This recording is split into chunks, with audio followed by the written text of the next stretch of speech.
E aí? Tomaram um cafezinho lá? Descansaram um pouco? Vamos continuar então, ouvindo a professora de novo. A agenda então desse momento será parecer técnico na inicial e na contestação. Walter não está andando o tempo. Características e condições para a elaboração de parecer técnico do autor, que é na inicial. Quem faz a inicial é o autor. E do réu, que faz a contestação.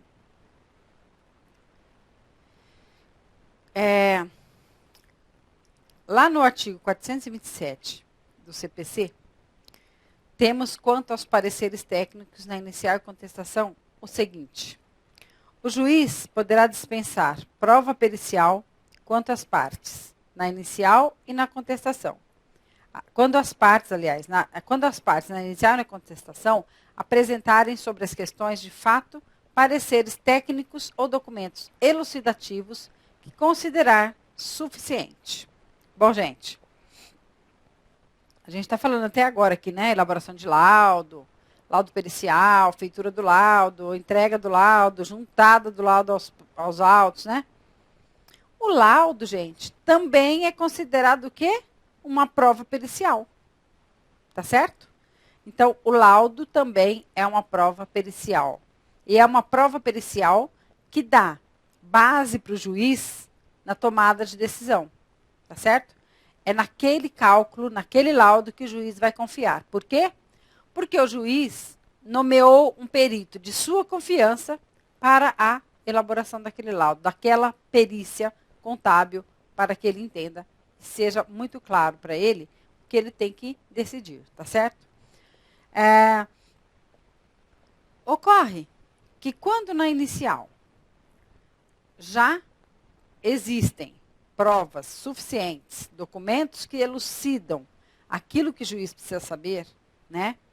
E que na contestação também já existem documentos que elucidem o que o juiz precisa saber para tomar uma decisão, o que ele faz? Ele dispensa a prova. Ele dispensa a perícia.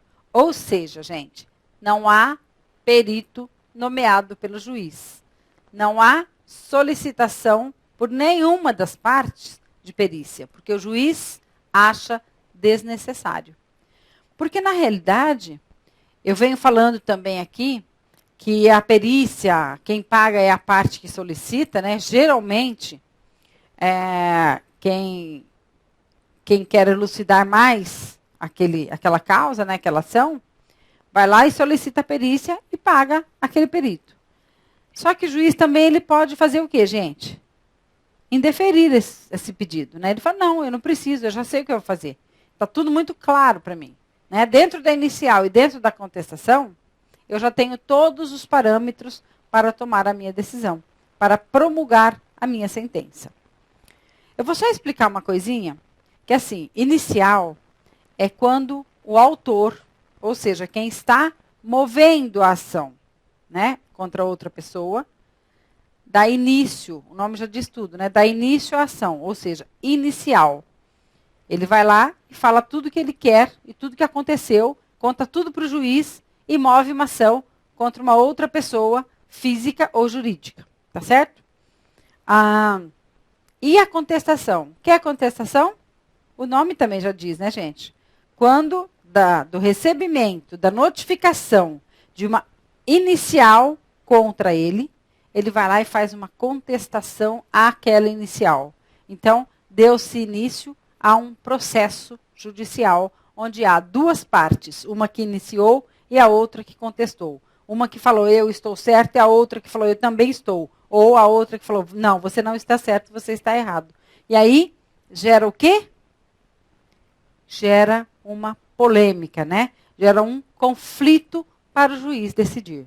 Então, é assim que começa uma ação judicial. Fala lá na NBC, né, de técnica pericial, sobre inicial e contestação. O assistente técnico pode auxiliar a parte que o contratou, autor ou réu, com a elaboração de parecer técnico na inicial ou contestação, fundamentando com análises técnicas aquilo que está sendo defendido no processo. Bom, o que significa, então, aquilo que eu já falei, né? Que o assistente técnico, na hora de uma inicial ou na hora de uma contestação, que também é uma inicial, só que uma inicial contrária à que foi colocada pelo autor, pode-se contratar um assistente técnico nesta hora, né, gente? Na hora que está iniciando a ação.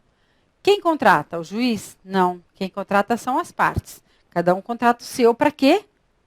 Para elucidar tecnicamente melhor a sua inicial ou a sua contestação.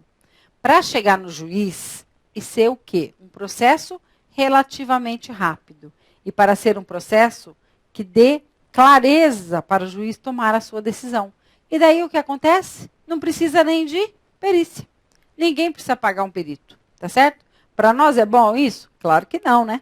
A gente quer que precise de perícia, né, gente? A gente quer que o juiz nomeie a gente para elaborar um laudo, né? Por quê? Porque a gente vive disso, tá certo? Então, o perito sempre acha que tem que ter perícia, mas o juiz pode não achar, ele pode ter clareza na inicial ou na contestação, e aí dispensa a prova pericial, que seria o laudo. Uma das provas que seria o laudo. Então, olha lá. Inicial. O assistente técnico do autor elabora o parecer técnico que deverá ser apresentado com a inicial do processo, junta, né, para juntar a inicial. Ainda não existe identificação de vara judicial e número de processo, mas apenas a indicação do autor e réu. A forma de apresentação deve considerar como destinatário o autor, advogado do autor, detalhando a operação e a análise técnica sobre a fundamentação indicada na inicial. Então, gente, quando tem uma inicial, que tem um assistente técnico que vai lá e faz a parte técnica, né, a parte de cálculos, né, a parte técnico-científica para agregar aquela inicial, porque a inicial quem faz é o juiz, né? Mas o parecer técnico daquela inicial que o advogado, o juiz não é o advogado, quem faz o parecer técnico daquela inicial que o advogado fez é o assistente técnico. Então, junta a inicial, que foi o advogado que elaborou, com o parecer técnico que o perito elaborou, junta as duas e dá início à ação, né? Coloca, então, essa ação na protocolização do Fórum Judicial, da Justiça, né? Estadual ou federal. Nesta hora, gente, existe o réu. Por quê? Porque existe um autor e um réu, porque ele está movendo uma ação contra alguém. Eu já disse, pessoa física ou jurídica, né? Só que ainda não existe a vara, não existe nada da entrada nesta inicial para começar a ação. Então, ainda não tem nenhuma vara. Por quê, gente? Isto chama-se ainda não foi distribuído. Tá certo? Aquela ação não foi distribuída, aquele processo não foi distribuído. A partir do momento que ele entrar no protocolo da justiça, o que ele vai fazer? Vai ser numerado e vai ser distribuído para alguma vara civil ou trabalhista. No caso de trabalhista, o nome não é autor, pode ser também, mas geralmente não é autor, é chamado de reclamante. E o réu, apesar de réu, é chamado de reclamada, que seria o empregado e a empresa, tá certo?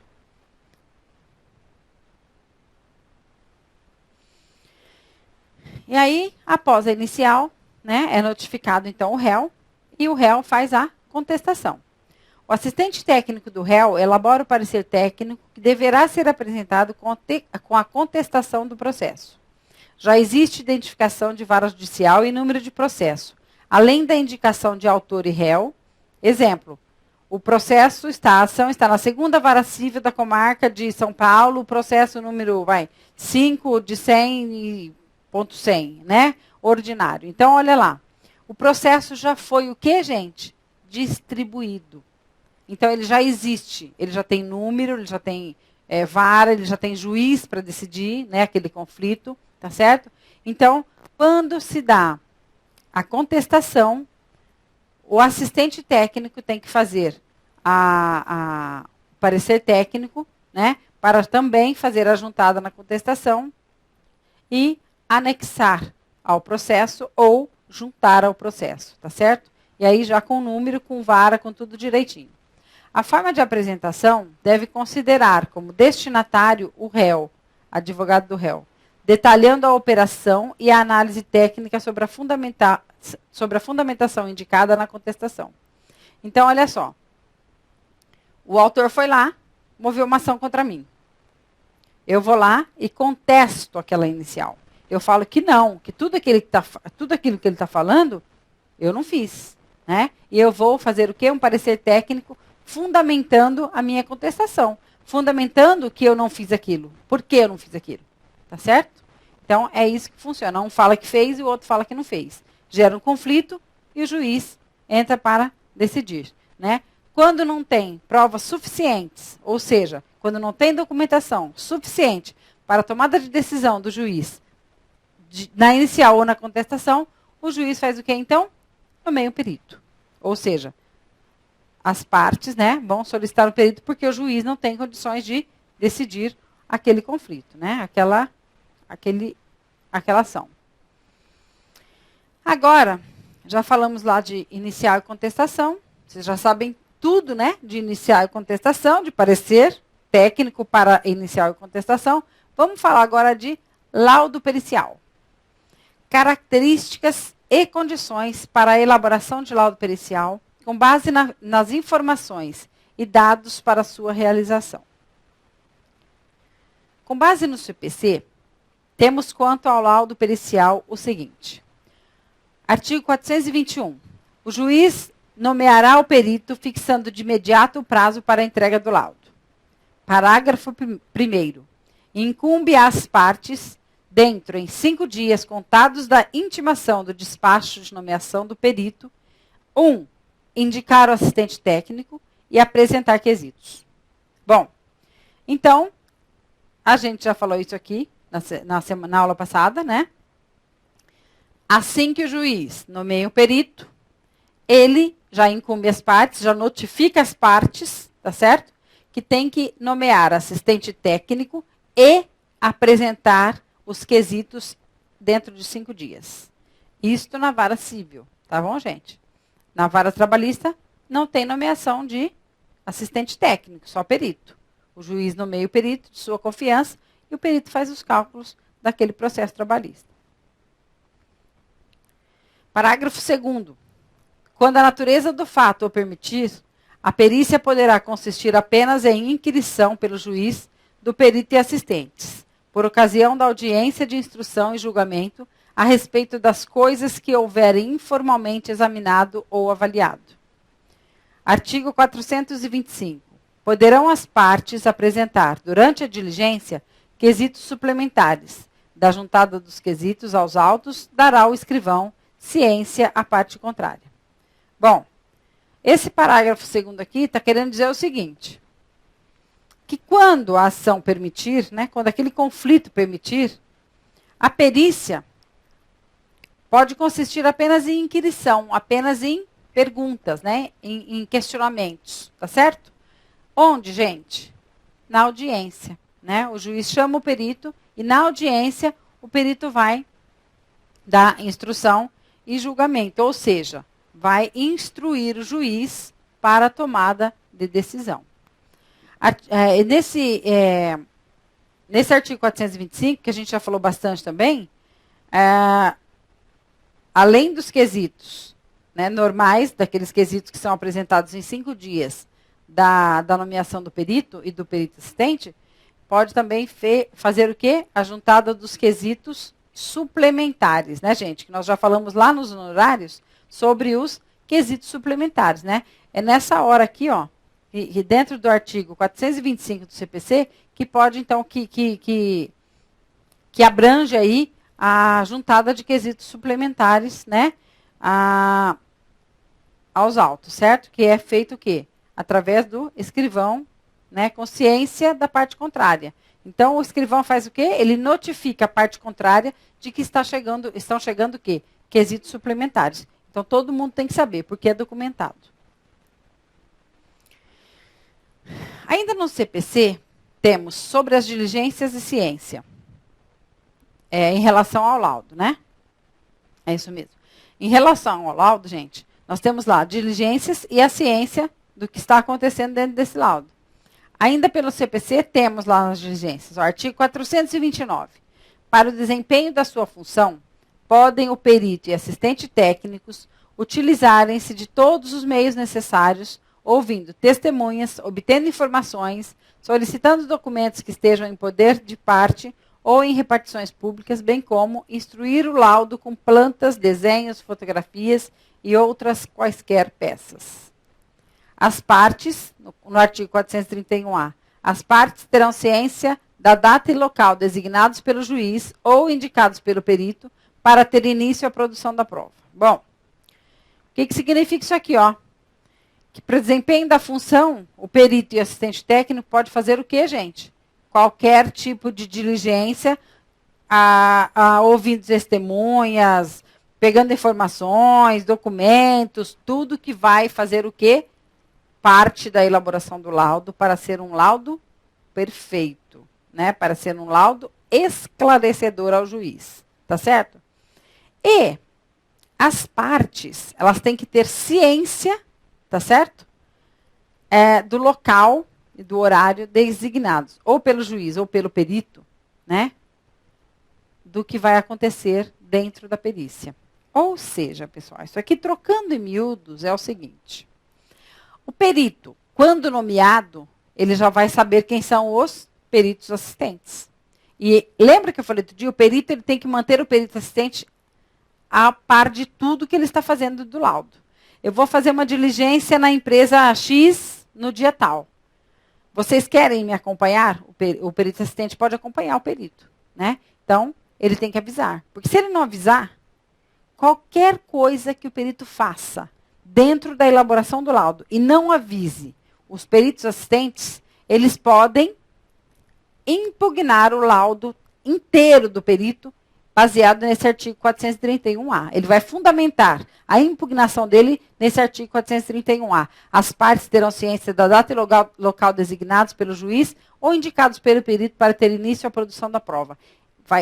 Gente, o perito assistente vai impugnar o laudo inteiro do perito fundamentado no artigo 431-A do CPC. Então, temos que ter muito cuidado com isso. Artigo 429, dentro de diligências ainda. Para o desempenho de sua função, podem o perito e os assistentes técnicos utilizar-se de todos os meios... desculpa que esse aqui é o mesmo. Desculpem-me. Ainda dentro de diligências. O item 57 do NBC. Caso ocorra a negativa da entrega da prova ou para a colaboração na busca da verdade, o que está distrito o perito contador ou o perito contador assistente, deve o mesmo se reportar diretamente à autoridade competente que o nomeou, contratou ou indicou, narrando os fatos por meio de provas e solicitando as providências cabíveis e necessárias para que não seja imputado responsabilidades por omissão na atividade profissional. Bom, se nós solicitarmos para as partes, o perito solicitar para as partes, documentos, até tal data, que eu tenho que saber qual é a minha data de entrega do laudo, e eu tenho que solicitar, lembra, já falei disso, tenho que solicitar a documentação até o dia X, porque eu tenho que entregar o laudo no dia Y. Eu tenho que solicitar. E se esses documentos não chegam até mim, o que eu tenho que fazer? No caso do perito, informar o juiz. No caso dos assistentes técnicos, informar o quê? O seu cliente. Né? Os advogados da sua parte. Tá certo? Por quê, gente? Eu tenho que fazer isso para depois eu não elaborar o meu laudo ou o meu parecer técnico, no caso do assistente técnico, faltando alguma peça, né? Eu vou ser responsabilizado por isso. Aí eu falo assim, mas eu não coloquei porque eu também não recebi o documento. Assim, não recebeu, mas avisou. Falou para quem? Não falei para ninguém. Então, você é o responsável por essa falta, né, de complemento dentro do laudo ou dentro do parecer, né? Então, tem uma lacuna lá, que eu não fiz porque eu não recebi o documento. Essa lacuna não pode existir, né, gente? Se eu não recebi o documento, enquanto perito, aviso quem? O juiz. Enquanto perito assistente, aviso quem? O meu cliente. Né? Para que eles tomem as devidas providências para que esses documentos possam chegar até a minha mão para eu elaborar o laudo ou o parecer técnico, ok? Item 58. O termo de diligência deve conter os seguintes elementos: identificação do diligenciado, identificação das partes ou dos interessados e, em se tratando de perícia judicial ou arbitral, o número do processo, o tipo e o juiz em que se tramita, identificação do perito contador ou perito contador assistente, com indicação do número do registro profissional no Conselho Regional de Contabilidade, indicação de que está sendo elaborado nos termos dos itens X desta norma, indicação detalhada dos livros, documentos, coisas e demais elementos a serem periciados, consignando as datas e ou períodos abrangidos, podendo identificar o quesito a que se refere. Indicação do prazo e do local para a exibição dos livros, documentos, coisas e elementos necessários à elaboração do laudo pericial contábil ou parecer pericial contábil, devendo o prazo ser compatível com aquele concedido pelo juízo, contratante ou convencionado pelas partes, considerada a quantidade de documentos, as informações necessárias, a estrutura organizacional do diligenciado e o local de guarda dos livros. Após atendidos os requisitos da letra E, quando o exame dos livros, documentos, coisas e elementos tiver de ser realizado junto à parte ou terceiro que detém em seu poder tais provas, haverá a indicação da data e hora para sua efetivação e local, data e assinatura. Então, gente, a partir do momento que eu tenho que fazer um termo de diligência, enquanto perito para avisar os assistentes técnicos, né? E enquanto assistente técnico para indicar o quê? A parte que foi ao meu cliente, né? Então, todo termo de diligência tem que conter todos esses itens aqui que vão de A até H, né? Por quê, gente? Porque senão não vai ficar um termo de diligência completo, né? Bem feito. Vai faltar alguma coisa que depois eu não posso reclamar se eu não recebi. Se não tiver tudo muito completo, eu vou reclamar o quê? Se eu não coloquei no meu termo de diligência. Eu precisava lá de um livro contábil. Eu escrevi o termo de diligência?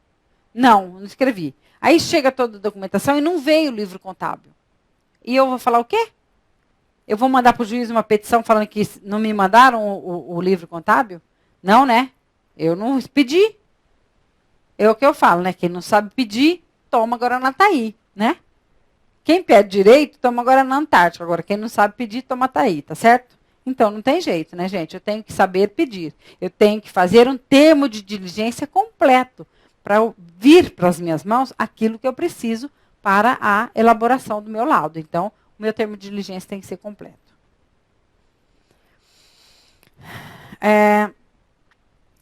Dentro do laudo pericial, temos lá o prazo suplementar e o final. E o CPC diz o seguinte, que no artigo 142 diz que, se o perito, por motivo justificado, não puder apresentar o laudo dentro do prazo, o juiz conceder-lhe-á, por uma vez, prorrogação, segundo o seu prudente arbítrio.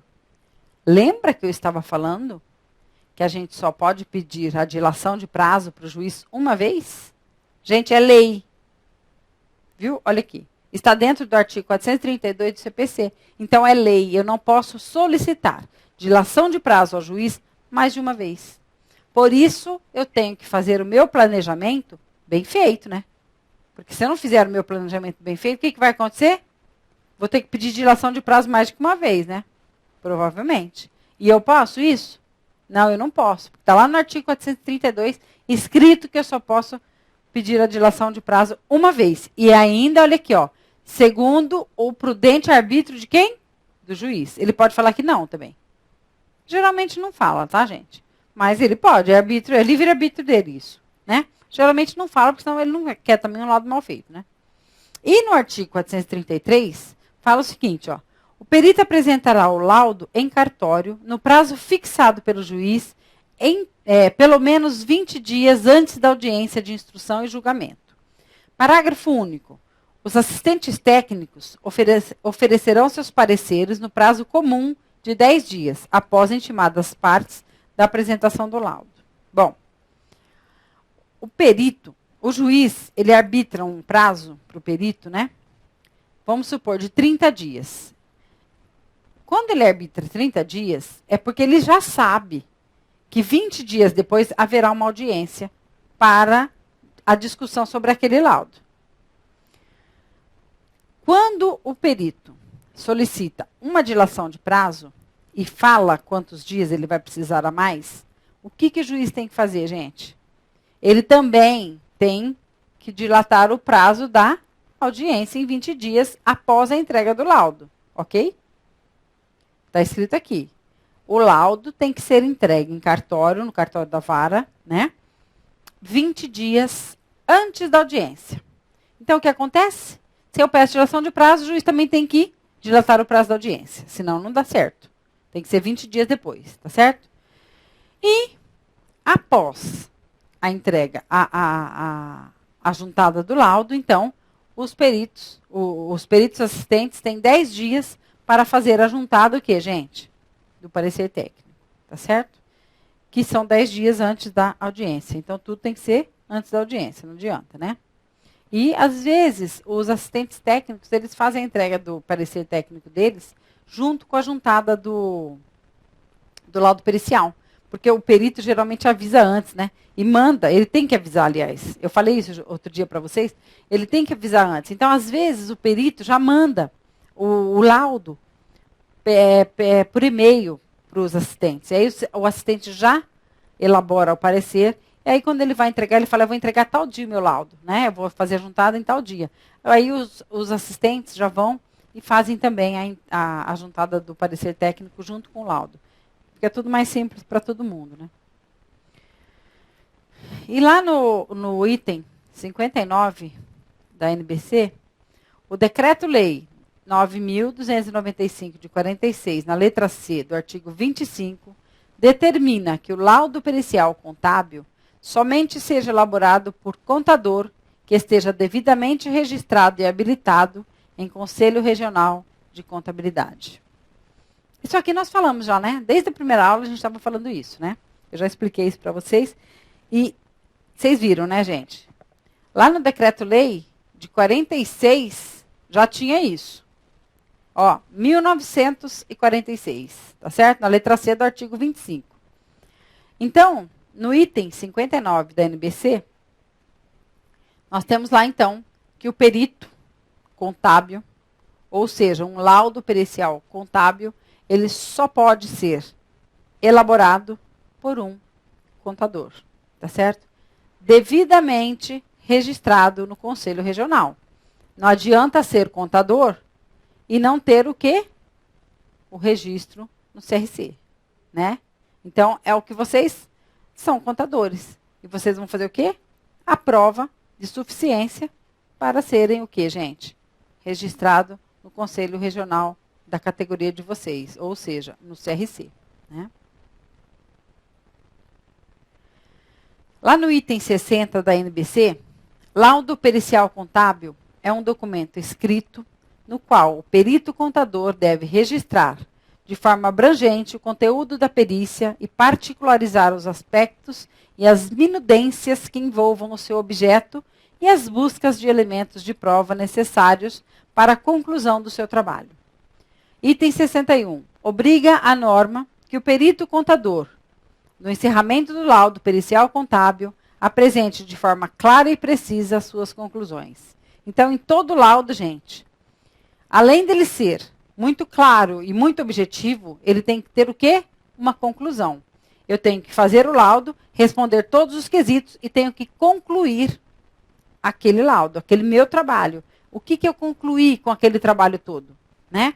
Eu tenho que colocar lá por quê? Porque o juiz, se ele ler só a conclusão, ele já pode talvez tomar uma decisão, tá? Então, eu tenho que ser claro, eu não tenho que dar a minha opinião, tá, gente? Olha, eu acho, não acho nada. O perito não acha nada. O perito tem o quê? documentado no laudo isto. Eu concluí com todas estas provas e documentos que tenho colocados no meu laudo, esta conclusão aqui. Eu concluí isto aqui, tá certo? Não achei nada, não acho que o juiz tem que achar nada, porque eu não tenho que dar a opinião do que o juiz tem que fazer. É ele quem decide. Eu só tenho que esclarecer para ele que isto é assim, e o senhor toma a decisão que é melhor achar. Tá certo? Eu encontrei isso.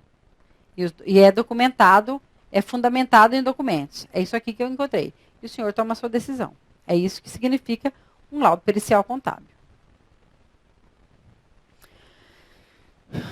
Item 62. O laudo pericial contábil é orientado e conduzido pelo perito contador, que adotará padrão próprio, respeitada a estrutura prevista nesta norma. Nele serão registrados de forma circunstanciada, clara e objetiva, sequencial e lógica, o objeto da perícia, os estudos e observações realizadas, as diligências executadas para a busca de elementos de prova necessários, a metodologia e critérios adotados, os resultados devidamente fundamentados e as suas conclusões. Não deve o perito contador utilizar-se dos espaços marginais ou interlineares para lançar quaisquer escritos no laudo pericial contábil. Bom, gente, o laudo pericial, cada perito faz de uma forma, né? Cada um tem o seu estilo próprio, né? Só que tem alguns cuidados que a gente tem que tomar. Por exemplo, excelentíssimo senhor, doutor, meritíssimo juiz da vara, tarará. Coloco lá. Dou um espaço grande e começo, então, o meu laudo, né? Esse espaço serve para quê? Serve para o juiz despachar. Então, sempre tem que ter isso no meu laudo. Então, eu posso ter o meu estilo próprio de fazer o meu laudo, de fazer os meus anexos, eu posso ter o meu estilo próprio, desde que eu siga as normas da contabilidade para elaborar este laudo. Então, tem toda uma norma para fazer este laudo. Cada um tem o seu estilo, mas todos têm que ter o quê, gente? A mesma condução, na verdade, né? O número de margem aqui, não posso escrever nada entre linhas, né? Nas margens, não posso ocupar nenhum espaço, tá? Isso aqui é como se fosse uma monografia. Tem todo um critério para se adotar para, então, elaborar o laudo. Entendeu? No item 64, não pode o perito contador utilizar as entrelinhas, produzir emendas ou rasuras, pois não será aceita a figura da ressalva, especialmente quando se tratar nas respostas aos quesitos. A linguagem adotada pelo perito contador deverá ser acessível aos interlocutores, possibilitando aos julgadores e às partes da demanda conhecimento e interpretação dos resultados obtidos nos trabalhos periciais contábeis. Devem ser utilizados termos técnicos e o texto conter informações de forma clara. Os termos técnicos devem ser inseridos na redação do laudo pericial contábil, de modo a se obter uma redação técnica que qualifique o trabalho pericial, respeitadas as normas brasileiras de contabilidade e as normas internacionais de contabilidade, no que couber, bem como a legislação de regência da profissão contábil. Gente, então o nosso laudo ele tem que ser o quê? Sem rasura nenhuma, sem nada escrito entre linhas, sem nada escrito nas margens, tá certo? E claro e objetivo, para qualquer pessoa que pegue este laudo consiga entender o que foi que nós escrevemos lá, né? Temos que ter aí termos técnicos contábeis? Sim, temos, mas também não temos que inventar nada, né? Não temos que, elocubrar, desenhar no nosso laudo, não é nada disso, né? Temos que colocar o termo técnico, mas que seja o quê? Claro, que seja objetivo, que qualquer pessoa entenda, inclusive o juiz, né, gente? Porque não adianta a gente colocar muito termo técnico também lá, que nem o juiz vai entender o que nós queríamos dizer, né? Então temos que ser bem claros e objetivos, com termos técnicos sim, mas claros e objetivos, né?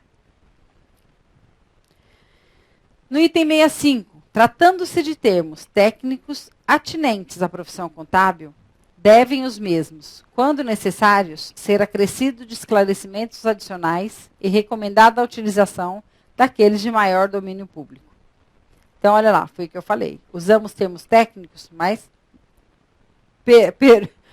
porém nem muito, né? Então, quando tiver algum termo técnico, que seja muito técnico, contábil, que outra pessoa não vai conseguir entender, temos que abrir um parênteses e explicar o que significa aquilo. Tá certo? Passar aquilo para o português, né? Digamos. Tá certo? Traduza, não é isso que o pessoal fala? Quando você fala algum termo técnico que a pessoa não entende, ou que você não entenda o que alguém falou, você fala, e aí, traduz aí, porque eu não entendi nada. Então, é isso que a gente tem que fazer no laudo, colocar termo técnico, né? Só que, a partir do momento que a gente colocou um termo técnico que não é de fácil entendimento, que só a gente, é só a nossa linguagem contábil, o que a gente tem que fazer? Traduzir, né? Entre parênteses, coloca lá o que significa aquilo. O laudo pericial contábil deverá ser escrito de forma direta, devendo atender às necessidades dos julgadores, dos interessados e ao objeto da discussão, sempre com conteúdo claro e limitado ao assunto da demanda, de forma que possibilite os julgadores a proferirem justa decisão. O laudo pericial contábil não deve conter documentos, coisas e ou informações que conduzam a duvidosa interpretação, para que não induza os julgadores e interessados a erro. Gente, então lá no item 66 da NBC, está escrito isso aqui, que a gente não pode tentar induzir alguém, né? Que a gente não pode colocar no nosso laudo algum documento, tá? Que vá beneficiar uma das partes. Não, nós temos que colocar lá apenas os documentos que nós utilizamos para a elaboração do nosso laudo e que nós utilizamos aquela documentação para fundamentar a nossa conclusão. Tá certo? É só para isso. Nada mais que isso. Não podemos tentar tendenciar a decisão de alguém. Principalmente a do juiz, né, gente? Não dá, a gente não pode. Então, o nosso laudo tem que ser o quê? Feito para o juiz. Tomada de decisão do juiz. Então, é para ele que a gente tem que fazer. Nada de tentar o quê? Tendenciar alguém. Tá certo? Não é para isso que existe o nosso laudo. Que a gente já está lá para esclarecer e não para confundir mais as pessoas, né? Então, a terminologia dos laudos, olha lá. No item 69 da NBC, fala assim, ó, forma circunstanciada. Entende-se a redação pormenorizada, minuciosa, efetuada com cautela e detalhamento em relação aos procedimentos e aos resultados do laudo pericial contábil. No item 70, síntese do objeto da perícia. Entende-se o relato sucinto de forma que resulte numa leitura compreensiva dos fatos relatados ou na transcrição resumida dos fatos da lide sobre as questões básicas que resultaram na nomeação ou na contratação do perito contador. Lide é a mesma coisa que processo e a mesma coisa que autos, tá certo? Então lá, resumida dos fatos da lide, do processo, dos autos, do objetivo, né? Então nós temos que ser aqui, gente, mais uma vez, a terminologia, ou seja, aquilo que nós utilizamos para falar no nosso laudo tem que ser o quê? Claro e objetivo, né? Sem tendenciar nada. No item 71, as diligências, olha lá, vamos falar mais um pouco ó, sobre diligência. Lá no item 71 do laudo pericial na NBC, entende-se todos os procedimentos e atos adotados pelo perito contador na busca de documentos, coisas, informações ou quaisquer outros elementos de prova, bem como todos os subsídios necessários à elaboração do laudo pericial contábil, mediante termo de diligência, quando possível, desde que tais provas não estejam incertas nos autos. Ainda são consideradas diligências as comunicações às partes, aos peritos contadores assistentes ou a terceiros, ou petições judiciais em decorrências de necessidade de arrecadar elementos de prova. No item 72, critérios da perícia. São os procedimentos que servem de norma para julgar ou decidir o caminho que deve seguir o perito contador na elaboração do trabalho pericial. É a faculdade que tem de distinguir como deva proceder em torno dos fatos alegados. Então, é a forma de trabalho do perito, né, gente? Está lá no no item 72, os critérios da perícia. Quais são os critérios que nós temos que utilizar, né? Nós temos que ser o quê? Decidir o caminho mais prático para seguir, né? E temos que ser o quê? Imparciais. Temos que ter um laudo limpo, tá certo? Um laudo claro, um laudo objetivo e um laudo correto. Bom, lá no item 73, vamos falar da metodologia. É o conjunto dos meios dispostos convenientemente para alcançar o resultado da perícia por meio do conhecimento técnico ou científico, de maneira que possa, ao final, inseri-lo no corpo técnico do laudo pericial contábil. Qual é a metodologia? Eu tenho que colocar no corpo do meu laudo qual foi a metodologia que eu utilizei para esclarecer, para elaborar o meu laudo, tá certo? Para mostrar para o juiz o que é que está acontecendo realmente na parte contábil daquele processo, daquela ação. Então, qual foi a metodologia que eu utilizei? Eu tenho que falar para o juiz, eu fiz diligência, eu procurei documentos, analisei livros contábeis, então eu tenho que falar como foi que eu cheguei naquela conclusão, naquele resultado, naquele laudo elaborado, né? Resultados fundamentados representam as consequências do trabalho técnico do perito contador por meio da explicitação da forma técnica pelo qual o perito contador chegou às conclusões da perícia. Então, gente, lá no item 74, fala que todos os resultados têm que ser fundamentados. Eu já falei agora há pouco. Fundamentado em quê? Fundamentado na documentação que eu tenho para a elaboração do meu laudo, né? Então, eu tenho que fundamentar a minha conclusão naquela documentação. E só para isso serve aquela documentação, né? Para a elaboração do meu laudo, para a conclusão e para a fundamentação do meu laudo, da minha conclusão. É para isso que serve aquela documentação. Então, o nosso laudo tem que ser o quê? Um resultado de fundamentação, baseado nos documentos que nós encontramos para chegar naquela conclusão, ok? E lá no item 75, olha lá, conclusão. É a quantificação, quando possível, do valor da demanda, podendo reportar-se a demonstrativos apresentados no corpo do laudo ou em documentos. É na conclusão que o perito contador colocará outras informações que não foram objeto de quesitação, porém, as encontrou na busca dos elementos de prova e que, de alguma forma, servirão de apoio para a opinião ou julgamento. Então, mesmo que não tenha nos quesitos nenhuma pergunta a respeito daquele documento que eu encontrei, eu tenho que fazer o quê, gente? Colocar no meu laudo, porque foi um documento que eu encontrei, né? Então, eu tenho que esclarecer. Eu tenho que utilizar aquele documento para melhorar o quê? A feitura do meu laudo, porque ele vai ficar mais claro na hora do julgamento do juiz. Temos lá os anexos, e o item 76 fala deles. São documentos elaborados pelas partes ou terceiros com o intuito de complementar a argumentação ou elementos de prova, arrecadados ou requisitados pelo perito contador durante as diligências. Anexos são aqueles documentos que eu pedi lá durante as diligências que estavam faltando para a elaboração do meu laudo e para eu chegar a uma conclusão. Ou, gente, anexo também pode ser todas as planilhas que eu fiz de cálculo num processo trabalhista, por exemplo.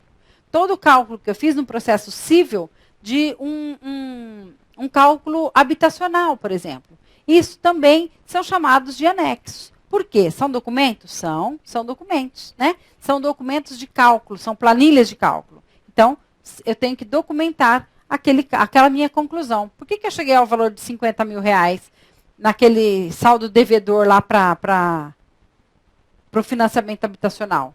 Eu cheguei porque, olha aqui, eu fiz o cálculo, está aqui a planilha, documentado aqui com essa planilha, eu fiz o cálculo e cheguei ao valor de 50 mil reais. Então, os anexos também podem ser aquelas planilhas que a gente faz de cálculo. É um documento, tá certo? É uma prova. Faz parte do laudo pericial. No item 77 fala sobre os apêndices. São documentos elaborados pelo perito contador com o intuito de complementar a argumentação ou elementos de prova, né? Que pode ser também essas planilhas, pode ser alguma elucidação, né? Que o perito pode fazer, escrever para o juiz e anexar aí ao laudo, tá certo? Que fica junto aí com os anexos desses apêndices. Palavras e termos ofensivos. Vamos lá no item 78. O perito contador, que se sentir ofendido por expressões injuriosas de forma escrita ou verbal no processo, poderá tomar as seguintes providências. A. Sendo a ofensa escrita ou verbal por qualquer das partes ou seus advogados, o perito contador poderá requerer à autoridade competente que mande riscar os termos ofensivos dos autos ou cassada a palavra. Sendo a ofensa escrita ou verbal por qualquer dos peritos contadores existentes, o perito contador poderá requerer à autoridade competente que mande riscar os termos ofensivos dos autos ou cassada a palavra. Poderá ainda ser comunicado o ocorrido mediante protocolo ao Conselho Regional de Contabilidade da sua jurisdição. As providências adotadas, na forma prevista nos itens precedentes, não impedem outras medidas de ordem civil ou criminal.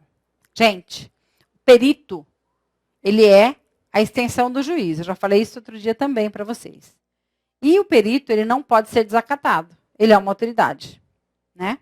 Então, qualquer ofensa que seja feita a nós, peritos, nós podemos o quê? Reclamar, além de que, se for um contador que nos ofender, como os peritos assistentes, nós podemos o quê? Entrar com processo contra eles no RC, né? Podemos entrar com processos, né, na vara civil ou criminal, né, com danos morais, com uma série de outras coisas aí, tá certo? Então, nós estamos o quê, gente? Calçados pela lei. Nós não podemos ser o quê? Ofendidos. Ninguém pode falar uma palavra ruim ou de ofensa para o perito, porque nós somos a extensão do juiz e nós recorremos ao juiz e todas as nossas os nossos direitos, né, para nos defendermos a respeito dessa ofensa. A gente não pode, nós somos uma autoridade. Item 79. Havendo determinação de esclarecimento no laudo pericial contábil, sem a realização de audiência, o perito os fará por escrito, observando em suas respostas os mesmos procedimentos adotados quando da feitura do esclarecimento em audiência, no que for aplicável, constante do item 13.6.7.4 desta norma. Gente, então olha lá, foi o que eu falei, né? A gente pode fazer o quê? Esclarecimentos do laudo pericial por escrito, ou se for na audiência, a gente faz o esclarecimento verbal, né? É isso. Item 80. Quesitos novos e honorários suplementares. O perito contador deve observar os quesitos suplementares formulados pelas partes ou pelo julgador. Poderá, nesta fase, cobrar honorários periciais, entendendo que a resposta demandará tempo e outras obrigações na forma definida na norma brasileira de perícia, no item honorários periciais. A gente já falou sobre isso, mas também está aqui no laudo. Esclarecimentos do laudo pericial contábil em audiência. No item 90 lá da NBC, são respostas oferecidas pelo perito contador aos pedidos de esclarecimentos do laudo pericial contábil determinados pelas autoridades competentes, quando estas, por algum motivo, entenderem a necessidade da presença do perito contador na audiência para descrever e explicar de maneira ordenada e pormenorizada o conteúdo do laudo pericial. Pois é, o perito ele pode ser convocado, ele pode ser notificado para comparecer à audiência, né, gente? E dar os esclarecimentos sobre o seu laudo, tá certo? Ele vai lá e vai explicar em audiência para as partes e para o juiz tudo aquilo que está no seu laudo pericial, tudo que ele elaborou. E tem que ser o quê? Tudo muito claro e minucioso, tá certo? Para que as pessoas entendam. Porque a elaboração do laudo pode não ter ficado tão clara. Então, o que o juiz faz? Convoca, notifica o perito para comparecer em audiência. Item 91. O perito contador pode ser intimado a prestar esclarecimentos sobre o conteúdo do laudo pericial contábil que produziu, devendo ater-se às normas legais, tais como prazos e outros procedimentos adotados para a consecução do seu trabalho. Os quesitos de esclarecimentos efetuados poderão ser respondidos de duas maneiras. De forma escrita, os quesitos de esclarecimentos deferidos e apresentados ao perito no prazo legal, poderão ser respondidos por escrito, e neste caso, deverá ser entregue o original na audiência para juntada nos autos. Então, ele pode escrever, né, os quesitos, os esclarecimentos do quesito, e também ele pode entregar na audiência por escrito. Ao invés de ele falar, né, sobre o laudo, sobre os quesitos, ele pode escrever e entregar em audiência, se o juiz notificá-lo a comparecer, por escrito, né? E de forma oral, os quesitos de esclarecimentos deferidos e apresentados ao perito no prazo legal poderão ser respondidos de forma oral, cuidando para sanar as obscuridades, omissões, contradições ou interpretações distintas daquelas constantes no laudo pericial contábil. Gente, então oral é quando o juiz notifica, a gente tem que comparecer então à audiência e esclarecer sobre os quesitos e sobre o nosso laudo.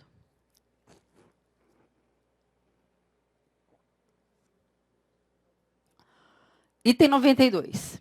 Se for necessário efetuar diligências para arrecadar novos documentos ou outros elementos de prova, o perito contador adotará todas as providências constantes na norma brasileira de perícias, não podendo, no entanto, requerer honorários complementares para aquele efeito. Gente, isto ocorre se quando do planejamento do nosso laudo, a gente, por um motivo ou outro, esqueceu de colocar aqui alguma diligência, algum documento que a gente precisava, a gente não pode cobrar de novo, tá? Então, só no caso de, se for necessário, arrecadar novos documentos e a gente não tinha feito lá atrás, tá? Aí, tudo bem, a gente não pode cobrar mais. Quesitos e respostas. O perito contador deve observar as perguntas efetuadas pelas partes no momento próprio dos esclarecimentos, pois tal ato se limita às respostas a quesitos integrantes do laudo pericial, às explicações sobre o conteúdo da lide ou sobre a conclusão do laudo pericial contábil. Então, os quesitos, eu já falei também outro dia ali, né, na aula passada, eu presumo, acho que foi na aula passada mesmo, que a gente tem que responder o quê, gente? Tudo que diz respeito ao laudo, ao processo, aos autos, né? Nada que não esteja o quê? No objetivo da lide, né? Se não for objeto do processo, a gente não tem que responder. Outra coisa, que eu falei também, que se a gente não puder responder, porque é uma pergunta direcionada a um advogado, por exemplo, a gente não pode responder. A gente tem que colocar o quê? Resposta prejudicada. E o juiz já vai saber. Que a resposta prejudicada é porque fizeram uma pergunta que eu não podia responder, porque eu não sou advogada, eu sou contador. Né? Então, não posso. Resposta prejudicada. Ponto. Né? Não posso responder aquilo que não faz parte do meu conhecimento científico, né, gente? Então, não posso. Quesitos novos e honorários complementares. Item 94. O perito contador deve observar se os quesitos formulados nesta fase processual são pedidos de esclarecimento sobre o seu laudo pericial contábil ou se tratam de quesitos novos. Mesmo atinente ao objeto da discussão, as respostas a esses novos quesitos ficam sujeitos ao deferimento do julgado da causa. Havendo necessidade de responder tais quesitos, poderá o perito contador pleitear cobrança de honorários complementares na forma definida no item honorários periciais das normas brasileiras de perícia contábil. A gente já falou isso lá nos honorários periciais, né, gente? Que se for quesito novo, ao invés de ser complementar, para só esclarecimentos, a gente tem que cobrar. Agora vamos falar um pouquinho aqui, ó. Parecer técnico após a entrega do laudo pericial, né? Características e condições para a elaboração de parecer técnico do autor ou do réu com base no laudo pericial apresentado pelo perito judicial. Então, vamos dizer que o perito avisou para a gente, para o assistente técnico, que vai entregar o laudo daqui 5 dias. E mandou para a gente por e-mail. Só que eu decidi que eu não ia entregar junto com ele o meu parecer técnico, né? Eu vou entregar depois. Eu vou esperar ele fazer a juntada ao processo, vou fazer vista, porque o juiz vai me dar vista do laudo, e nesta hora, então, eu vou fazer a juntada do meu parecer técnico, né? Vou, então, elaborar o meu parecer técnico, tanto o autor quanto o réu, né, gente? Então, olha lá. Parecer técnico após o laudo pericial. Conforme o que consta no CPC, temos quanto aos pareceres técnicos entregues após o laudo pericial o seguinte. Artigo 433 do CPC. O perito apresentará o laudo em cartório no prazo fixado pelo juiz, pelo menos 20 dias antes da audiência de instrução e julgamento. Parágrafo único. Os assistentes técnicos oferecerão seus pareceres no prazo comum de 10 dias após intimadas as partes da apresentação do laudo. Ou seja, gente, foi aquilo que eu já falei agora há pouco. O perito entrega o laudo, né? O juiz dá vista para as partes e eles têm 10 dias para entregar. Isso significa que eles vão entregar ainda antes da audiência, que fica 20 dias após a juntada do laudo. Por que 20 dias, gente? Vocês viram por quê? Ó? Porque ainda tem que fazer vista para as partes e eles têm que entregar o quê? O parecer técnico após a entrega do laudo. Parecer técnico crítico, após também a entrega do laudo. Análise crítica feita pelo assistente técnico indicado por cada uma das partes sobre o trabalho desenvolvido pelo perito judicial, apontando aspectos relevantes sobre o laudo pericial apresentado. Ó, forma, técnica, aspectos jurídicos, excessos, omissões, erros ou equívocos, deveres e direitos, funcionais, entre outros. Então, gente, quando eu vou fazer o parecer técnico, e eu encontrei nesse laudo muitas coisas que eu não aprovei, o que eu faço? Um parecer técnico crítico. Falando o quê? Mal do laudo do perito. A verdade é essa, né? Eu vou fazer o quê, gente? Criticar aquele laudo, né? Ah, ele fez o quê? Os dados do processo estão errados, o número do processo não é esse, né? A sequência lógica não é essa, a numeração do laudo não é essa, e assim por diante, né? Excessos, omissões, esqueceu de colocar alguma coisa, né? É isso, tá? Então, o parecer técnico crítico ao laudo vem sempre após o laudo, que eu vou analisar o laudo do perito e vou colocar defeitos naquele laudo. Às vezes para ganhar tempo, né, gente? Às vezes, o meu cliente me pediu, faz um parecer técnico crítico ao laudo do perito, que eu preciso de ganhar tempo. Aí o assistente técnico, ele pode fazer isso? Pode, né? Porque ele é parcial. O assistente técnico é parcial. Quem é imparcial é o perito. Então, o assistente técnico pode fazer isso. Para o advogado da parte, ou seja, o cliente dele, ganhar tempo dentro do processo. Olha, acabamos a aula de hoje. Pessoal, acabamos a aula de hoje. Voltaremos, então, na quinta-feira, né, naquele mesmo bate-horário. Mas antes, eu preciso saber se temos alguma pergunta. Temos alguma pergunta, Walter? Não temos pergunta? Credo, ninguém me pergunta nada. Vocês entendem tudo? Ou nada, será? Não sei, né? Bom, vamos fazer o seguinte. Quinta-feira estaremos aqui, como eu disse outro dia, no mesmo bate-canal, né? No mesmo bate-hora, no mesmo bate-canal. E aí, caso vocês encontrem alguma dúvida nesses 2 dias aí que vocês, eu tenho certeza, vão estudar toda essa matéria, vocês podem me perguntar. Boa noite e muito obrigada pela atenção de todos.